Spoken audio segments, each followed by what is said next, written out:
चलो अभी हम हमारे कॉन्सेप्ट ऑफ सप्लाई में जो पहला लेसन हम पढ़ने जा रहे हैं उसका नाम है हमारा भाई वैल्यू ऑफ सप्लाई। ये हमारा पहला लेसन है जो हम लोग पढ़ने वाले हैं, value of supply under concept of supply. देखो मैं आपके टेक्स्ट बुक के सीक्वेंस में कभी नहीं पढ़ाऊंगा, जैसा आपको अंडरस्टैंडिंग होना चाहिए उस रेलेवेंस के हिसाब से मैं हमेशा अपना खुद का पर्सनल एक सीक्वेंस डिसाइड करता हूँ। आप अगर टेक्स्ट बुक का सीक्वेंस के हिसाब से ढूंढ रहे हो तो भाई आपको कुछ मिलने वाला है नहीं। ओके, मैं आपको अपने ही सीक्वेंस में बताऊंगा। वैल्यू ऑफ सप्लाई, इसको डिफाइन किसमें किया गया था? डिफाइन किया गया था section 15 of CGST act, section 15 of CGST act. Okay, तो यहाँ पे हम बेसिकली सीखेंगे क्या, मैं पहले आपको वो बता देता हूँ। देखो जीएसटी के तो अलग अलग रेट्स हैं, विच स्टार्ट्स फ्रॉम 0% एंड विच में गो अप टू 28%। मतलब 0 है, 0.25% है, 3% है, 5% है, 8% है, आपका 12% है, 18% है, 28% है। तो ये तो जीएसटी के अलग अलग रेट्स है, बट ये रेट को अप्लाई कौन से वैल्यू पे करोगे मैटर करता है, मैटर करता है कि नहीं करता है।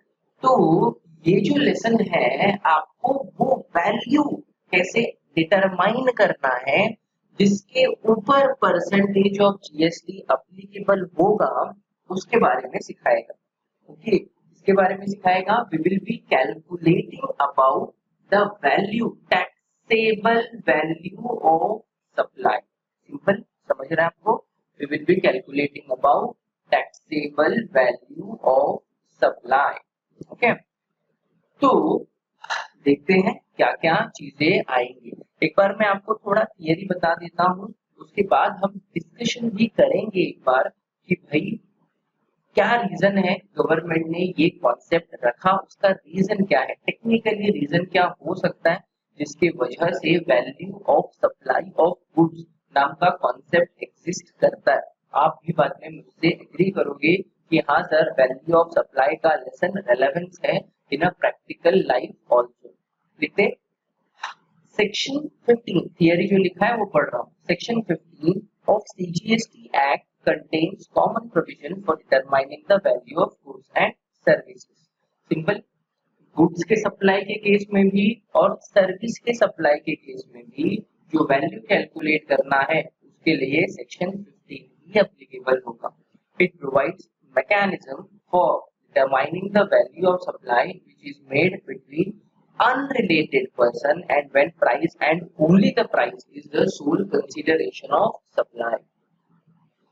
जो मैंने अभी पढ़ा, सेंटेंस मैंने अभी कंप्लीट किया, उसमें इंपॉर्टेंट मीनिंग छुपा हुआ है। सेक्शन 15 उन चीजों, उन ऐसे टाइम का टैक्सेबल वैल्यू एक्सप्लेन कर रहा है जहां पर अनरिलेटेड पर्सन के बीच में ट्रांजैक्शन हुआ है and where only price is the sole consideration. What does it mean? देखो मैं हाँ, अगर मैं कल के दिन, मैं अभी के अभी उठ के लाके अगर किराने वाले से कोई सामान लेके आता हूँ तो किराने वाले के लिए तो वो सप्लाई हो गया, उसने सप्लाई किया। किसको किया? एक अनरिलेटेड पर्सन को किया। मैं उसका रिश्तेदार थोड़ी हूँ, मैं तो उसके लिए अनजान आदमी हूँ। तो उसने गुड सप्लाई किया किसको? अनरिलेटेड पर्सन को, मुझको। फुकट में किया क्या? नहीं, पैसे लिए। तो जो सप्लाई ऑफ गुड्स हुआ उससे मुझको, उसके लिए सोल कंसिडरेशन मनी था, प्राइस। Yes no? तो वैसे केस में आप आप वैल्यू ऑफ सप्लाई कैसे कैलकुलेट करोगे उसके बारे में सेक्शन 15 एक्सप्लेन करता है आपको। अगर समझो आपके केस में प्राइस इंक्लूडेड नहीं है, बार्टर एक्सचेंज वाला केस, तो वो वाले केस में value of supply CGST rules करके एक अलग कॉन्सेप्ट है, उसके हिसाब से कैलकुलेट होगा। इतना ज्यादा एग्जाम के लिए इम्पोर्टेंट नहीं है तो मैं उसको लिखता नहीं हूँ यूजुअली, सिर्फ आपको ऑलरेडी बता देता हूँ। या फिर समझो मैंने अपने रिलेटेड पर्सन से कोई गुड्स सप्लाई किया है, खरीदा, तो वो केस में भी सेक्शन 15 उनको अप्लीकेबल नहीं होता है, वो केस में भी उनको सीजीएसटी रूल्स के हिसाब से ही वैल्यू ऑफ सप्लाई डिटरमाइन करना पड़ता है। लाइक समझो मेरा बिजनेस है, मैंने अपने सर्विस को, अपने गुड्स को फॉर एग्जांपल मेरे फादर को बेचा, मेरे फादर की कंपनी को बेचा, तो वो रिलेटेड पार्टी ट्रांजैक्शन है, क्योंकि भाई रिलेशन एग्जिस्ट करता है मेरे और उस कंपनी के बीच में। तो वैसे टाइम पे जो गुड्स का वैल्यूएशन है वो एज पर सीजीएसटी रूल्स होगा, not as per section 15 of CGST act. उसका रिलेवेंट नहीं है वो, लेट इट। ये लेसन में इन शॉर्ट अगर मैं आपको एकदम ही छोटे मीनिंग में बताऊं तो जो भी वैल्यू सप्लायर ने बायर से कलेक्ट किया इन व्हाट एवर नीड, वो सब कुछ आपके वैल्यू ऑफ सप्लाई के कैलकुलेशंस में ऐड होता चला जाएगा। क्या बोला मैंने? सप्लायर ने जो भी पैसा बायर से कलेक्ट किया डायरेक्टली और indirectly in any what ever need, वो सब कुछ आपके वैल्यू ऑफ सप्लाई में ऐड होता चला जाएगा। जैसे कि आपने रजिस्ट्रेशन में किया कि जो भी टर्नओवर था, सेल था, उसको ऐड करके एग्रीगेट टर्नओवर निकाला था, याद है ना आपको? ऐसा ही कुछ कॉन्सेप्ट है कि आप यहाँ पर सप्लायर ने जो भी अमाउंट डायरेक्टली इनडायरेक्टली बायर से कलेक्ट किया वो सब कुछ वैल्यू ऑफ सप्लाई के कैलकुलेशंस में ऐड होता चला जाएगा। As simple as that, as simple as that. ये कुछ फॉर्मेट है, मोर और लेस 80% ऑफ द केसेस में या 90% ऑफ द केसेस में आपको फॉर्मेट के अनुसार ही समझ आता है एग्जाम्स में भी। तो ये फॉर्मेट पहले आपको अच्छे से याद कर लेना है, समझ लेना है। मैं मैक्सिमम कोशिश करता हूँ गाइस कि आपको हर एक लेसन में एक रिलेवेंट फॉर्मेट बना के दे दूं, ताकि आपको माइंड में क्लैरिटी रहे कि हाँ ये सारी चीजें थी फॉर्मेट में, तो आपको एग्जाम में भी उसका हेल्प जरूर होता है। तो देखो ये फॉर्मेट यहाँ पे मैंने जो लिखा हुआ है ये आपके लिए एप्लीकेबल है।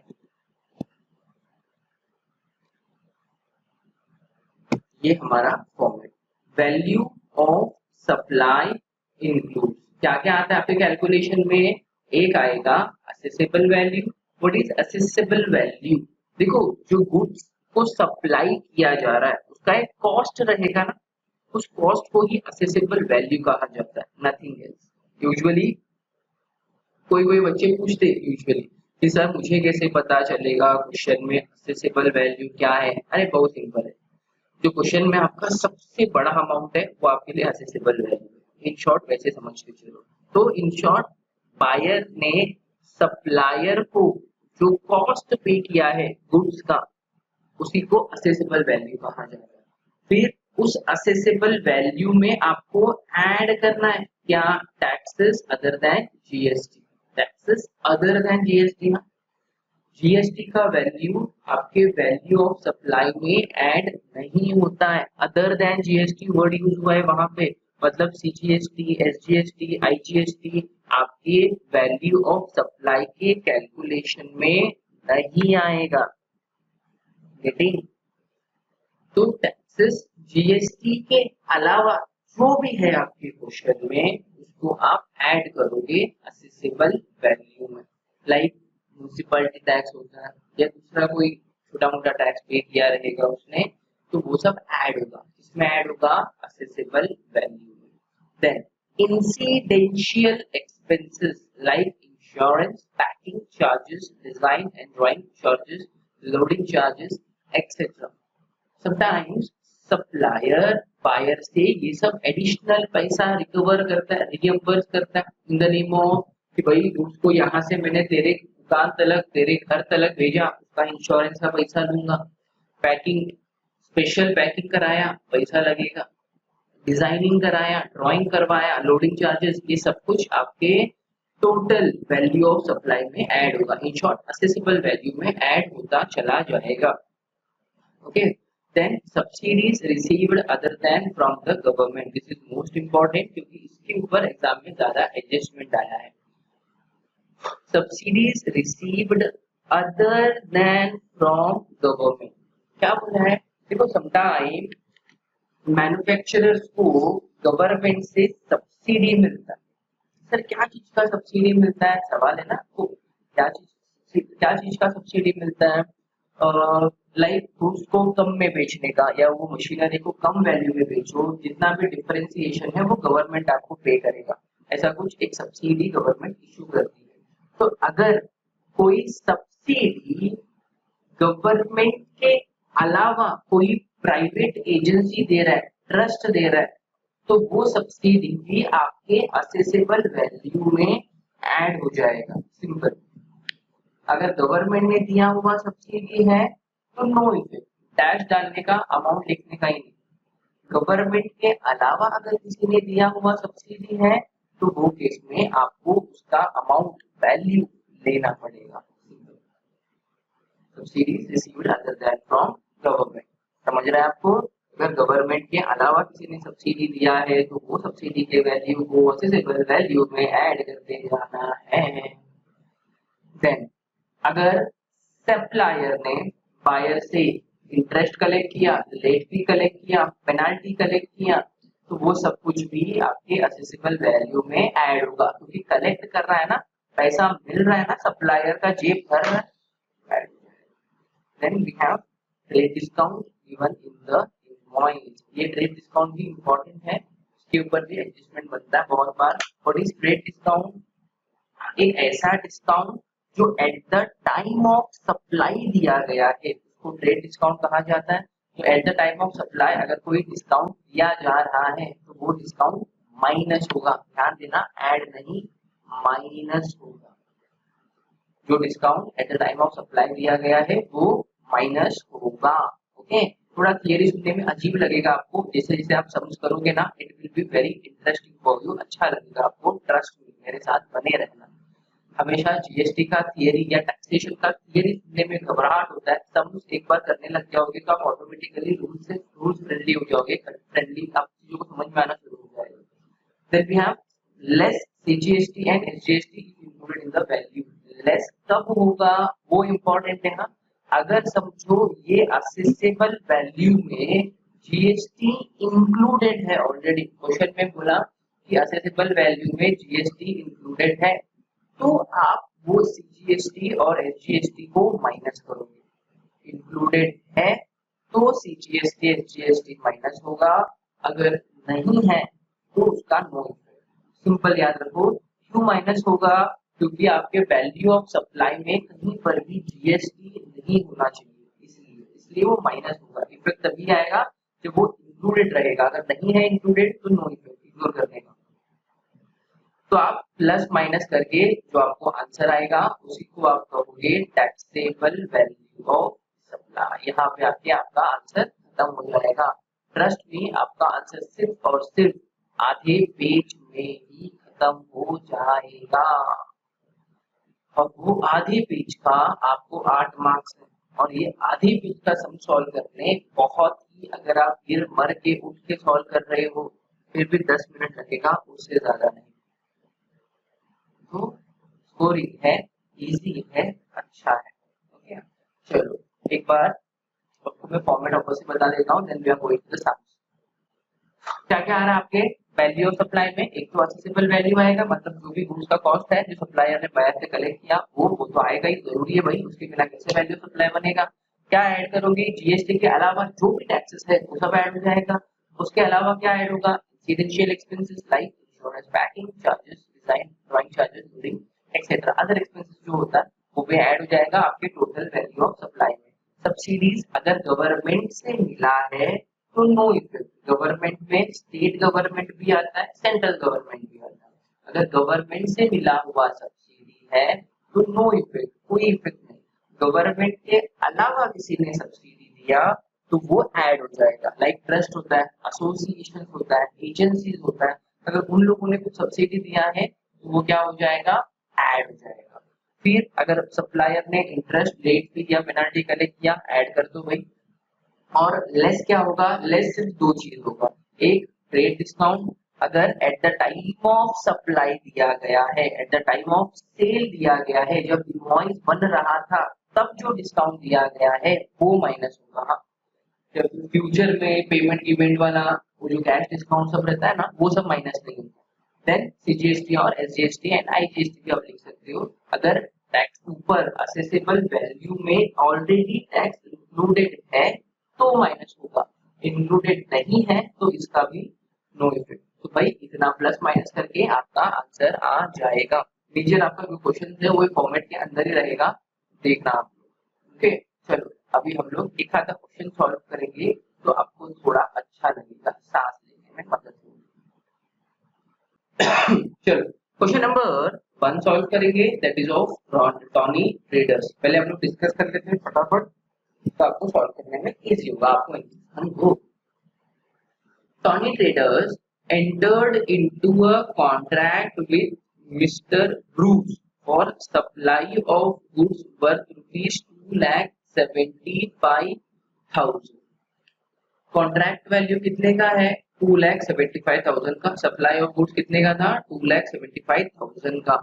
इन शॉर्ट ये मेरे लिए क्या हो गया, ये मेरे लिए हो गया accessible value.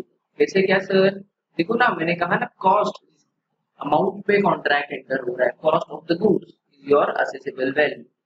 It was agreed that any additional expenses to incurred to complete the sale will also be included in the contract value. Mr. Bruce incurred following expenses to complete the sale. Mr. Bruce यहाँ पे supplier है और mister Tony trader यहाँ पे buyer है।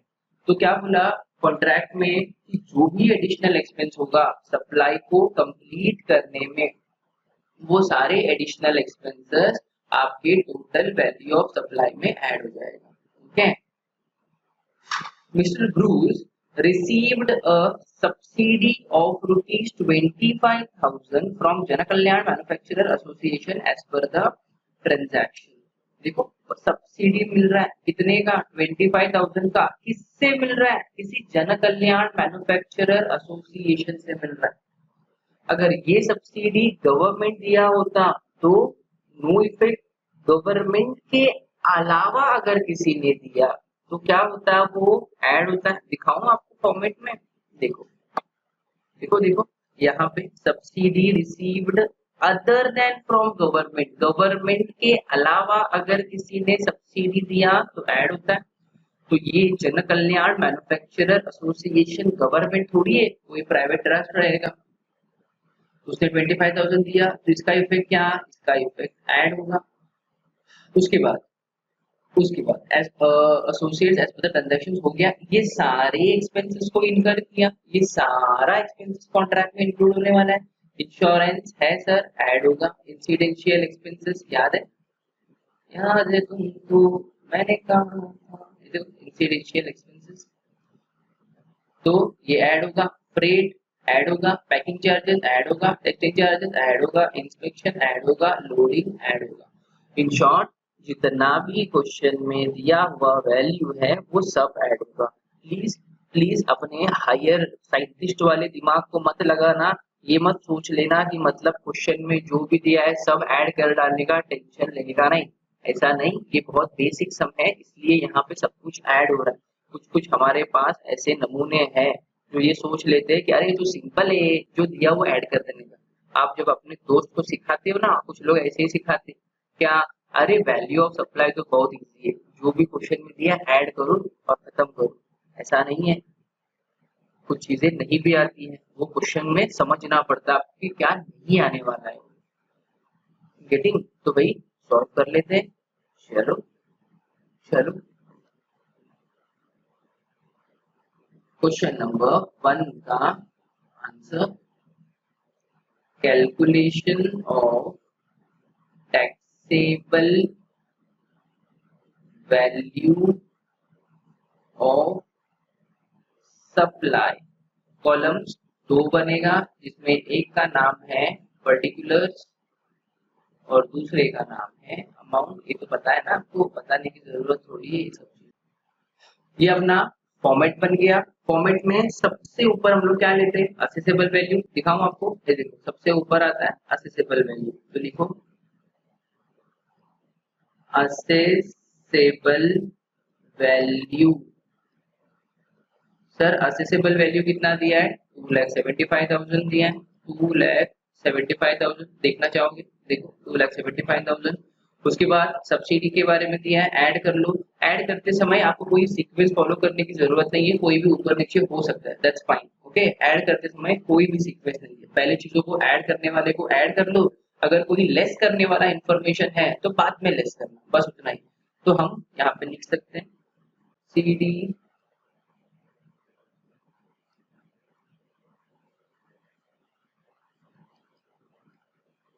received from जन कल्याण association. Subsidy कितने का मिला था, देखो 25,000 का मिला था, लिख लेते 25,000। Then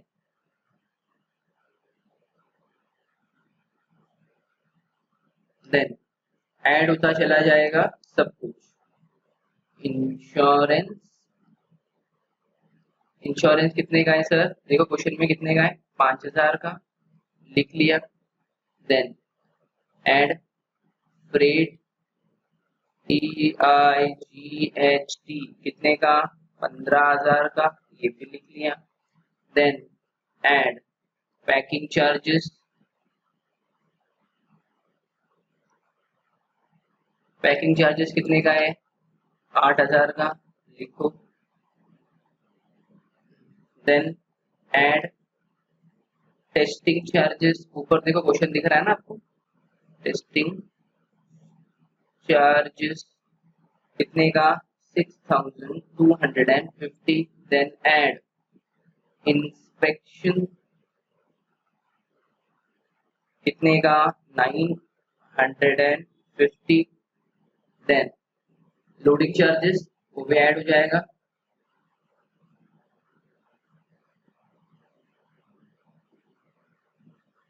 add loading charges, loading charges का वैल्यू क्या था, 3,540, 3,540। डन, क्वेश्चन में कुछ बचा नहीं, सब कुछ खत्म हो चुका। ठीक है, अभी भाई ऐड करो सबको, और जो मिलेगा उसी को आप कहोगे taxable value of supply, taxable value of supply. Calculator लो और ऐड करके बताओ कितना आ रहा है, मैं भी अपना कैलकुलेटर ढूंढ लेता हूँ। ऐड कर लो, 2,75,000 प्लस 25,000 प्लस 5,000 प्लस 15,000 प्लस 8,000, मतलब वो 28,000 हो रहा है। Then 6,250, then 950, then 3,540। ये कितना हो रहा है मेरा, taxable value of supply is 3,38,740, 3,38,740। Getting, simple, इतना ही आंसर है आपका और कुछ नहीं। एक छोटा सा नोट लिखना होता है गाइस, वो नोट आपको जब भी क्वेश्चन में सब्सिडी के ऊपर कुछ है एडजस्टमेंट, तो वो नोट कंपल्सरी लिखना। मैं आपको नोट लिख के देता हूँ, वो नोट प्लीज कॉपी कर लेना आप लोग। ओके, ये जो नोट है, note number 1, as per section 15, all incidental receipts like service charges, commission, packing and forwarding, weighman charges will form part of taxable supply। ये नोट, और जो दूसरा नोट है आपका, subsidy received from all other government, subsidy received from other than government will also form part of taxable supply. ये दोनों आपके हर एक टैक्सेबल सप्लाई वाले आंसर में, जो भी आपका वैल्यू ऑफ सप्लाई आप कैलकुलेट करोगे, वो हर एक आंसर में ये दोनों नोट लिखना कंपलसरी रहेगा। मैं आपको हर एक सब में ये नोट लिख के नहीं दूंगा, यही एक बार मैं लिख के दे रहा हूँ, प्लीज कॉपी कर लो। और आप जो भी होमवर्क करोगे या इवन जो सब मैं यहाँ पे करा के दूंगा, उसका नोट आपको खुद से याद से लिखना है। ओके, ये आपके दिमाग में फिक्स कर लेना, ये दोनों नोट लिखना ही है, क्योंकि कैरीज अ मार्क्स। और थोड़ा बहुत उसका एक इम्प्रेशन क्रिएट होता है कि आपने कुछ एडिशनल लिखा है करके, क्योंकि इवन आई फील इनजस्टिस कि भाई इतना सॉल्व करने का 8 मार्क मुझे खुद को पर्सनली अच्छा नहीं लगता, इसलिए ओके। तो इसको पॉज करके कॉपी करो।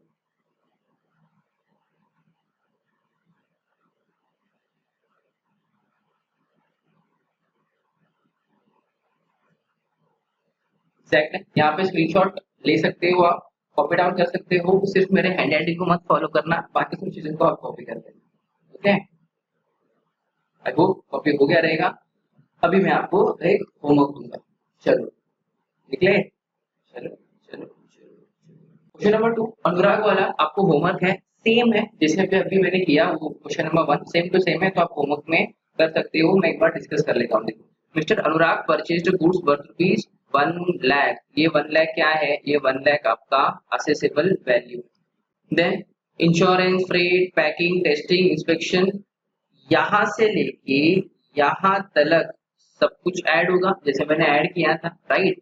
GST sorry CGST and SGST charge. देखो अगर एसेसेबल वैल्यू में सीजीएसटी एसजीएसटी इंक्लूडेड है ऐसे अगर बोलते बताते तो आप ये जो सीजीएसटी एसजीएसटी का अमाउंट है इसको माइनस करते।